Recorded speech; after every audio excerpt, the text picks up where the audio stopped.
Welcome to YouBook channel. Read and listen to the greatest stories that mankind has ever told. From Iliad to Coveted Terror, and other famous classics. Enjoy the best world literatures throughout history.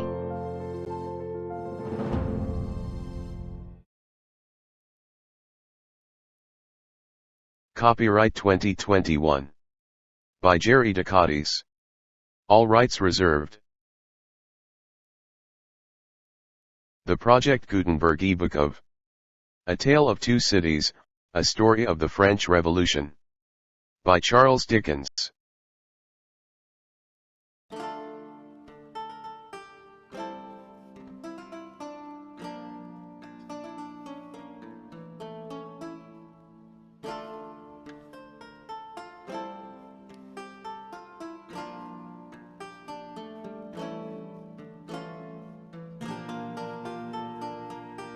A Tale of Two Cities, A Story of the French Revolution. By Charles Dickens. Book the First, Recalled to Life. Chapter 3. The Night Shadows. A wonderful fact to reflect upon, that every human creature is constituted to be that profound secret and mystery to every other. A solemn consideration, when I enter a great city by night, that every one of those darkly clustered houses encloses its own secret. That every room in every one of them encloses its own secret, that every beating heart in the hundreds of thousands of breasts there, is, in some of its imaginings, a secret to the heart nearest it. Something of the awfulness, even of death itself, is referable to this. No more can I turn the leaves of this dear book that I loved, and vainly hope in time to read it all. No more can I look into the depths of this unfathomable water, wherein, as momentary lights glanced into it, I have had glimpses of buried treasure and other things submerged. It was appointed that the book should shut with a spring, forever and forever, when I had read but a page. It was appointed that the water should be locked in an eternal frost, when the light was playing on its surface, and I stood in ignorance on the shore. My friend is dead, my neighbor is dead, my love, the darling of my soul, is dead.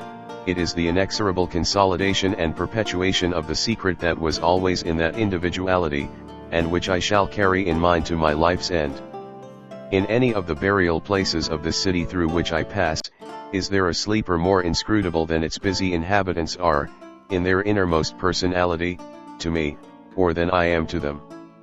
As to this, his natural and not to be alienated inheritance, the messenger on horseback had exactly the same possessions as the king, the first minister of state, or the richest merchant in London. So with the three passengers shut up in the narrow compass of one lumbering old mail coach. They were mysteries to one another, as complete as if each had been in his own coach and six, or his own coach and 60, with the breadth of a county between him and the next. The messenger rode back at an easy trot, stopping pretty often at alehouses by the way to drink, but evincing a tendency to keep his own counsel, and to keep his hat cocked over his eyes. He had eyes that assorted very well with that decoration, being of a surface black, with no depth in the color or form, and much too near together as if they were afraid of being found out in something, singly, if they kept too far apart. They had a sinister expression, under an old cocked hat like a three-cornered spittoon, and over a great muffler for the chin and throat, which descended nearly to the wearer's knees. When he stopped for drink, he moved this muffler with his left hand, only while he poured his liquor in with his right. As soon as that was done, he muffled again. "No, Jerry, no," said the messenger, harping on one theme as he rode. "It wouldn't do for you, Jerry. Jerry, you honest tradesman, it wouldn't suit your line of business." Recalled. Bust me if I don't think he'd been a-drinking. His message perplexed his mind to that degree that he was fain, several times, to take off his hat to scratch his head. Except on the crown, which was raggedly bald, he had stiff, black hair, standing jaggedly all over it, and growing downhill almost to his broad, blunt nose. It was so like Smith's work, so much more like the top of a strongly spiked wall than a head of hair, that the best of players at leapfrog might have declined him, as the most dangerous man in the world to go over.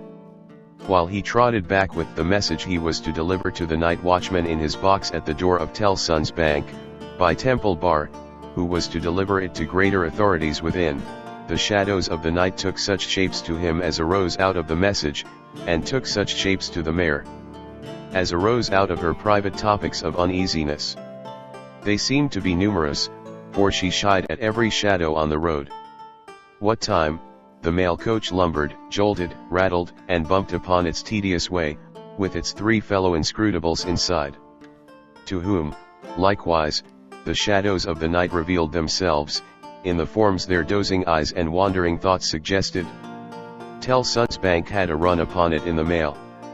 As the bank passenger with an arm drawn through the leathern strap, which did what lay in it to keep him from pounding against the next passenger, and driving him into his corner, whenever the coach got a special jolt, nodded in his place, with half-shut eyes, the little coach windows, and the coach lamp dimly gleaming through them, and the bulky bund le of opposite passenger, became the bank, and did a great stroke of business.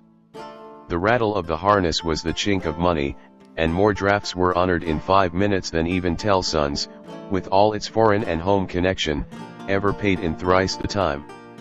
Then the strong rooms underground, at Tellson's, with such of their valuable stores and secrets as were known to the passenger, and it was not a little that he knew about them, opened before him, and he went in among them with the great keys and the feebly burning candle, and found them safe, and strong, and sound, and still, just as he had last seen them.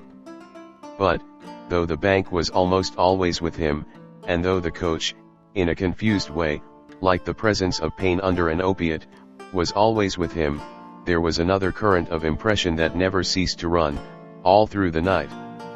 He was on his way to dig someone out of a grave. Now, which of the multitude of faces that showed themselves before him was the true face of the buried person, the shadows of the night did not indicate. But they were all the faces of a man of 45 by years, and they differed principally in the passions they expressed, and in the ghastliness of their worn and wasted state.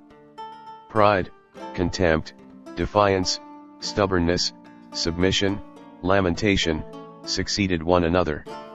So did varieties of sunken cheek, cadaverous color, emaciated hands, and figures. But the face was in the main one face, and every head was prematurely white. 100 times the dozing passenger inquired of the spectre, "Buried how long?" The answer was always the same, "Almost 18 years. You had abandoned all hope of being dug out long ago. You know that you are recalled to life. They tell me so. I hope you care to live. I can't say. Shall I show her to you? Will you come and see her?" The answers to this question were various and contradictory. Sometimes the broken reply was, "Wait. It would kill me if I saw her too soon." Sometimes, it was given in a tender rain of tears, and then it was, "Take me to her." Sometimes it was staring and bewildered, and then it was, "I don't know her. I don't understand." After such imaginary discourse, the passenger in his fancy would dig, and dig, dig now with a spade, now with a great key, now with his hands to dig this wretched creature out. Got out at last, with earth hanging about his face and hair, he would suddenly fan away to dust. The passenger would then start to himself, and lower the window, to get the reality of mist and rain on his cheek. Yet even when his eyes were opened on the mist and rain, on the moving patch of light from the lamps, and the hedge at the roadside retreating by jerks, the night shadows outside the coach would fall into the train of the night shadows within. The real banking house by Temple Bar, the real business of the past day, the real strong rooms, the real express sent after him, and the real message returned, would all be there. Out of the midst of them, the ghostly face would rise, and he would accost it again. "Buried how long?" "Almost 18 years. I hope you care to live." "I can't say." Dig, dig, dig, until an impatient movement from one of the two passengers would admonish him to pull up the window, draw his arm securely through the leathern strap, and speculate upon the two slumbering forms, until his mind lost its hold of them, and they again slid away into the bank and the grave. Buried how long? Almost 18 years. You had abandoned all hope of being dug out. Long ago. The words were still in his hearing, as just spoken distinctly in his hearing as ever spoken words had been in his life, when the weary passenger started to the consciousness of daylight, and found that the shadows of the night were gone. He lowered the window, and looked out at the rising sun. There was a ridge of plowed land, with a plow upon it where it had been left last night when the horses were unyoked. Beyond, a quiet coppice wood, in which many leaves of burning red and golden yellow still remained upon the trees. Though the earth was cold and wet, the sky was clear, and the sun rose bright, placid, and beautiful. 18 years, said the passenger, looking at the sun, gracious creator of day. To be buried alive for 18 years.